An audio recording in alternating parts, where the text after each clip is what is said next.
17 years old. Got a job with Texaco. Anybody ever work in the oil industry here? Hold your hand if you've been in the oil industry. How many of you know what the terminology offshore work is? How many of y'all ever been offshore? Hold your hand up. Working 6 and 6, 7 and 7, 14 and 7, 10 and 5, 5 and 2. This is all terminology, going out on the rigs. Well, when I was a kid, they paid good money. We'd go out there and work in the summer times and things like that so we could get some extra money. You know, and if you work 3 months, you'd have enough saving money, you could buy a brand new car. Of course, a brand new car then costs $3,200, brand new. Volkswagen, brand new, $1,795. Oh, God.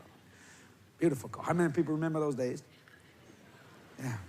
How many people's forgot them? All right. So I got me a job. I became what you call a cook's helper. They call it in the oil field a flunky. A flunky means you're a cook's helper. You get up at 4:30 and prepare breakfast for the guys that are going on the rigs. Now, you offshore. They fly you out there by chopper. They set you down. You're 140 miles out in the Gulf. And it's nothing to see 15-foot swells. Or if there's a hurricane out there, you get saved. Baptist speaking tongues, Presbyterian speaking tongues. Because when a wave hits that derrick and that derrick goes, whoa. How many men have experienced that? Hold your hand up right there if you know what I'm talking about. Yeah. All right. But I'm a cook's helper because I want to make $2.15 an hour. Big money in those days. Before, they would pay you 90 cents an hour. So you made $2.15 an hour with a major oil company. All right. So I go out there, man, and I work. And I got to meet the tool pusher. The tool pusher is the head man on the rig. In other words, he boss hog. He run the show. Every tool pusher I knew was either bald-headed or fat. Usually kind of a big man. Been in the oil industry. Rough hands, thick hands. He didn't like the way the building that was on we had the drilling platform. It was a big, big platform out there. He didn't like the way it looked. He thought it's dirty. So he said, call that, go get me that flunky and tell that flunky to come in here. I want to talk to him. So the cook comes up to me and says, Jesse, tool pusher want to see you. I said, the tool pusher? That's like, first thing a flunky, a cook, you don't never talk to the tool pusher. Tool pusher talk to the company man, you understand? I mean, the flunky is the last guy on the totem pole. Somebody drops something, you pick it up. You know, you just do it. He said, he want to see you. I said, okay. So I walk in there. I said, I need to talk to the tool pusher. And the radio operator said, what for? What are you doing in here? I said, hey, don't get mad at me, Jack. Tool pusher want to see me. And the tool pusher says, that flunky out there? I said, yes, sir. He said, come on in here. So I walk in there, boy, and I look around. You see them little red stars, Texaco and drilling rig. He got a desk. My Lord, you peel his tomatoes. He didn't like tomatoes with skin on them, so you had to peel them. You bring it to him, you serve that man. As a head man on that rig, whatever he says, you do.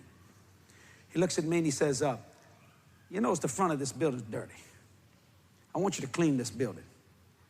I said, you want me to clean the building? I said, how am I going to clean it? He said, we got a fire hose over there. He said, we got a pump.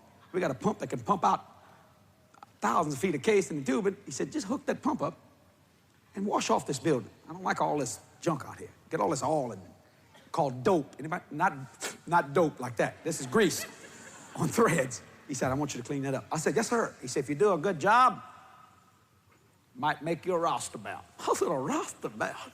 It make $3.20 an hour. I said, I want to be a roustabout. I can get me some money, buy me a car.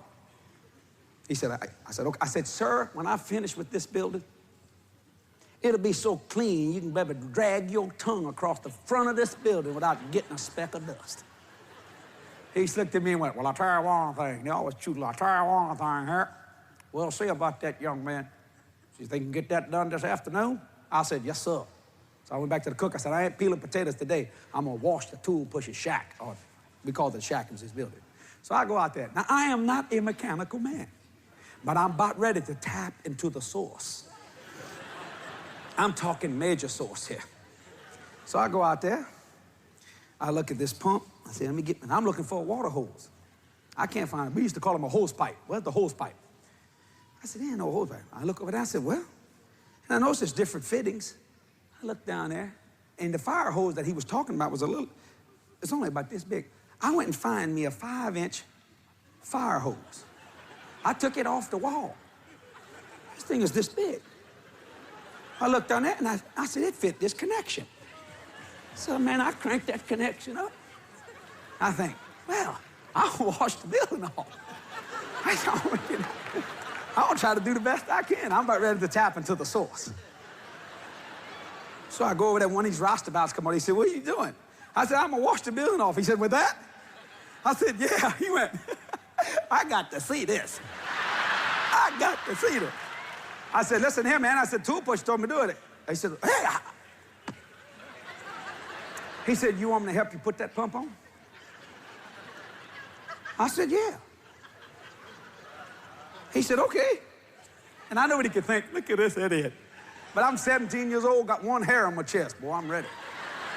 Got my hard hat on. I grabbed that hose, got a brass fitting on the end of it. I said, okay, put it on.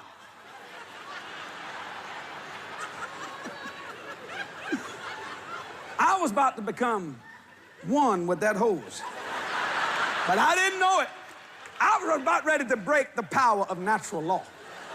So the guy starts it. A little water. He runs over. He said, if you want any more pressure, you got to turn that valve. But he didn't turn the valve. So I'm sitting there.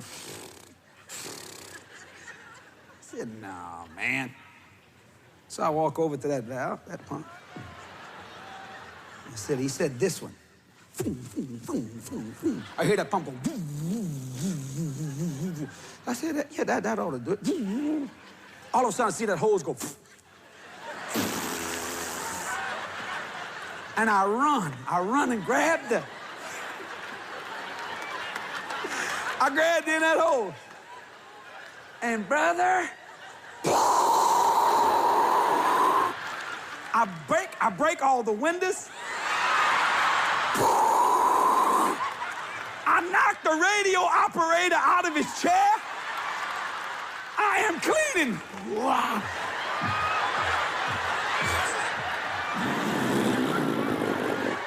I mean, knocking dirt, mud. Then I hear the pump go, and I can barely hold this pump, this hose. But I know if I turn this thing loose, it'll beat me to death. All of a sudden, the pump goes. I see the roustabout's laughing, but he ain't laughing no more. He runs over there, and when he touches the thing, the valve.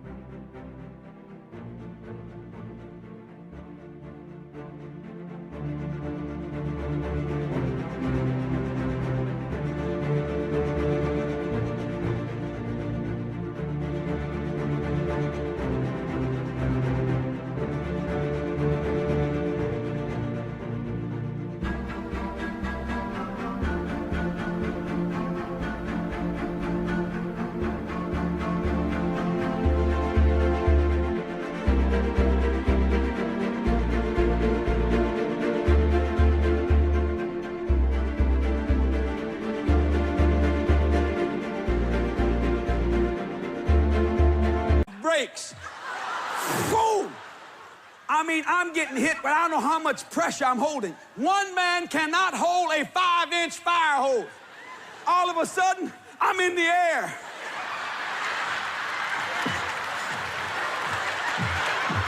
Going, help! Help! I mean, enough of this thing to bust my brains out.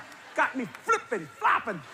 They don't know what to do. Man, this motorman comes running, takes a sledgehammer.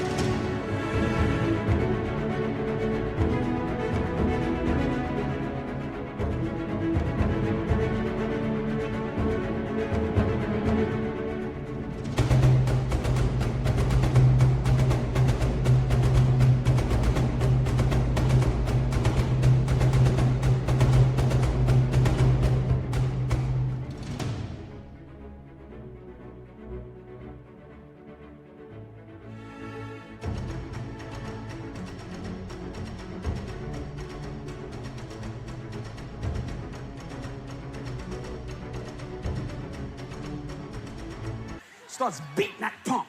And I'm going, ah! But people come out and knock him down. He hit that pump and broke it. He was full. And I mean, I must have been 20 feet. Picking me up. Bam! I come down. Holding on to that.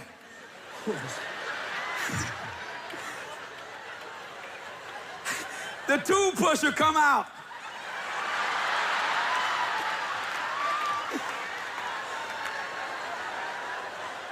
He looks at me. I said, "It's clean, Mr. Cochran. It's clean."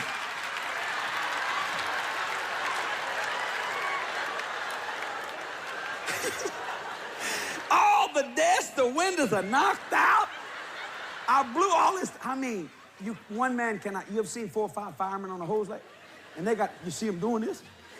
You can imagine a 117-pound boy. But I didn't turn loose to that hose. I knew it would kill me if I would have. I do wish you looked at me on the front. He said, "I'll tell you one thing, it sure is clean, boy." He said, "But I'll tell you this, I asked you to clean the outside, not the inside." You know what I'm saying? I said, it broke. I didn't know what to do with it. Then that tube pusher started laughing. Here come the radio operator. He said, "I never thought I would drown standing up." I mean, I cleaned that place. I said, "What did you do?" I tapped into the source. That's a true story, literally happened. Tapped into the source. You know, I became a friend of that tube pusher. I thought he was gonna fire me. That's it, get your bag, sack, get out, you're gone. He said, "Well, you did clean it."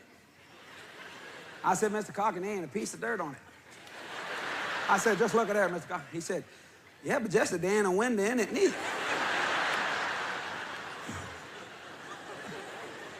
He said, "You almost killed that radio operator."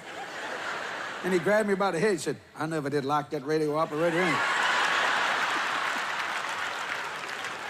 He said, he's too smart for rich. I said, "Yes, sir, he is." What he said? I broke the power of natural law. It picked me up, see? And in my next session, I'm gonna deal with how to control it. I know exactly where I'm at. See? Because you see, there's enough power stream in God, and some people get nuts with it. They're trying to get people saved, and before you know it, they're blowing everybody out the seats. But if it's controlled, it'll bring great service for people. It'll heal their sick bodies. It'll save their sick souls. It'll get people out the grave. It'll cause people to walk in divine authority. It'll cause people that the blessings of God will come forth to them. And you know what? Sometimes, spiritually speaking, you've got God wet. You just blew water everywhere. God come out the shed and said, "Whew, it's clean, boy. It's clean." I laid my hands in that machine. I said, "Devil, turn loose of that weenie." And the hot dog fell out, bam. Her bun on the back of her head's a radio antenna, man. She's listening to something she don't know. That's all I knew was repent. Boy, there's people saying, "I'm gonna mail this letter some other time, Jack. I'm out of here." The devil said, "This is it, Jack. You're dying with Vienna sausage in your mouth."